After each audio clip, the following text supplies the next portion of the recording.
κανένας δεν πανηγυρίζει, κανένας δεν προσπαθεί να παρουσιάσει μια κατάσταση success story όπως κάνανε άλλες κυβερνήσεις στο παρελθόν, κανένας δεν εξοραίζει τις πραγματικές δυσκολίες που βιώνει ο λαός μας. Τι λέμε όμως?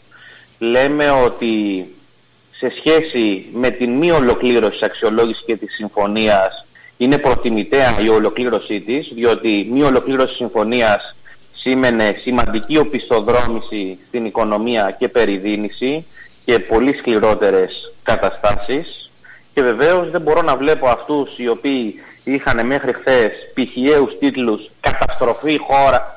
καταστροφή για τη χώρα που δεν κλείνει η κυβέρνηση τη συμφωνία, οι ίδιοι άνθρωποι, τα ίδια site, τα ίδια blog, οι ίδιοι ρεπόρτερ, τα ίδια δελτία ειδήσεων σήμερα να βγαίνουν με τίτλο «Καταστροφή, η κυβέρνηση έκλεισε τη διαπραγμάτευση». Νομίζω ότι στερούνται τη στοιχειώδους σοβαρότητα. Ο κόσμος κρίνει, κύριε Ζαχαριάδη, και οι πάντες κρινόμαστε καθημερινά, άπαξ ημερησίως. Αυτό είναι το μοναδικό αληθές. Συμφωνώ, αλλά ο διάλογος και η δημοκρατική κουλτούρα ανταλλαγής απόψεων νομίζω ότι αξίζει να αναδεικνύει και τέτοιες αστοχίες. Τι θεωρείτε ότι πετύχαμε σήμερα το πρωί, σήμερα τα ξημερώματα, κύριε Ζαχαριάδη? Κοιτάξτε, από τη μία είναι τα λεγόμενα μέτρα και τα αντίμετρα. Τα αρνητικά, τα οποία είναι προφανή, και τα όποια θετικά, τα οποία είναι ισόποσα και κατά κάποιο τρόπο επιχειρούν να αντισταθμίσουν αυτές τις αρνητικές συνέπειες. Το ζήτημα όμως για μένα, κύριε Κουμιώτη, δεν είναι εκεί. Είναι στις θετικές δηλώσεις και του κυρίου Ντάισεμπλουμ και του κυρίου Μοσκοβισή ότι η Ελλάδα, και του Γερμανικού Υπουργείου Οικονομικών, ότι η Ελλάδα πέτυχε κάτι σημαντικό και ότι με τη διαδικασία ρύθμισης του χρέους θα γυρίσουμε σελίδα, αλλά και στο δημοσιονομικό χώρο και χρόνο που κερδίζουμε ώστε να μπορέσει η οικονομία να αναπτυχθεί, να υποχωρήσει η ανεργία, η οποία παρόλο που έχει υποχωρήσει οι 4 μονάδες είναι εξαιρετικά υψηλή, και να αρχίσει ο επενδυτικός κύκλος και η ανασυγκρότηση της ιδιωτικής οικονομίας στη χώρα. Όπως γνωρίζετε, τις επόμενες μέρες ο Πρωθυπουργός θα βρεθεί στην Κίνα, όπου εκεί πέρα θα έχει και συναντήσεις με επενδυτικούς ομίλους για να μπορέσουμε να μπούμε σε αυτή τη διαδικασία.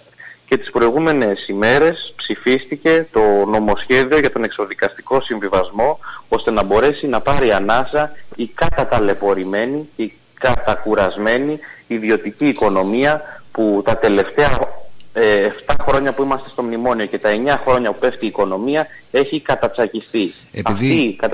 Επειδή οφείλουμε να κάνουμε το συνήγορο του διαβόλου και κάποιος πρωθυπουργός Σαμαράς έτρεχε στην Κίνα. Το λέω αυτό διότι αυτό το πρωινό από την πλευρά της αξιωματικής αντιπολίτευσης σας προσάπτουν ότι οι Ευρωπαίοι αξιωματούχοι και γενικότερα οι δανειστές μας σας χαϊδεύουν, διότι πάρα πολύ απλά ψηφίζετε ό,τι σας λένε. Τι απαντάτε σε αυτό? Κοιτάξτε τώρα, δεν νομίζω ότι περιμένω ένα σχόλιο της Νέας Δημοκρατίας. Εμείς κάνουμε κάποιες πολιτικές συγκρούσεις λελογισμένες, κάποιες μάχες, υπάρχει ένας συμβιβασμός και έτσι επιχειρούμε να προχωρήσει η χώρα. Η Νέα Δημοκρατία και το ΠΑΣΟΚ υπέγραφαν συμφωνίες που συρρήγνωναν την οικονομία σε τριμηνία βάση 6 και 7 και 8%. Τι να συζητήσουμε παραπάνω? Άλλωστε δεν φημίζονται και για την συγκρουσιακή τους λογική της Νέας Δημοκρατίας, ώστε να το παίζουμε ποιος είναι πιο συγκρουσιακός. Όχι, κύριε Κουμιώτη, δεν υπογράφουμε ότι μας δίνουν στο τραπέζι της συμφωνίας. Αν ήταν έτσι, θα επιβεβαιωνόντουσαν όλα τα πρωτοσέλιδα και όλοι οι πηχιαίοι τίτλοι των εφημερίδων που μιλάγανε για ομαδικές απολύσεις, μιλάγανε για θεσμοθέτηση του lockout και μιλάγανε για μη επαναφορά των συλλογικών διαπραγματεύσεων. Αυτά δεν έχει γράψει ο τύπος στη χώρα μας το τελευταίο εξάμηνο που διεξάγει τη διαπραγμάτευση? Βεβαίως.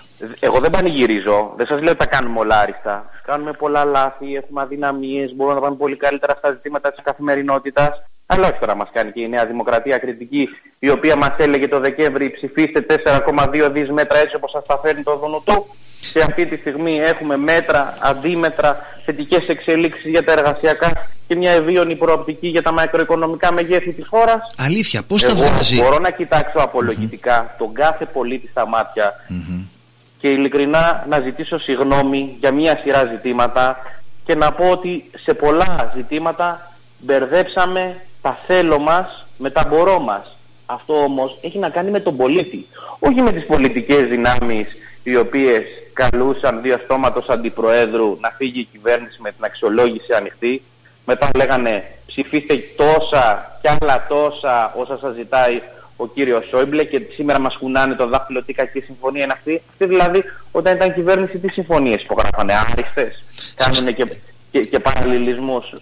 Κοντεύω αν ήμουν καλόπιστος, όχι καλόπιστος, αγαθός και εύπιστος, θα κοντεύουμε να πιστέψουμε ότι έτσι και συνέχιζε η διακυβέρνηση Σαμάρα Βενιζέλου, σήμερα η χώρα θα είχε μετατραπεί σε ΕΔΕΜ και όχι σε αυτή τη δύσκολη κατάσταση που πραγματικά όλοι βιώνουμε. Σας καταλογίζουν λογαριασμό που αγγίζει τα 12,5 δισεκατομμύρια ευρώ όμως.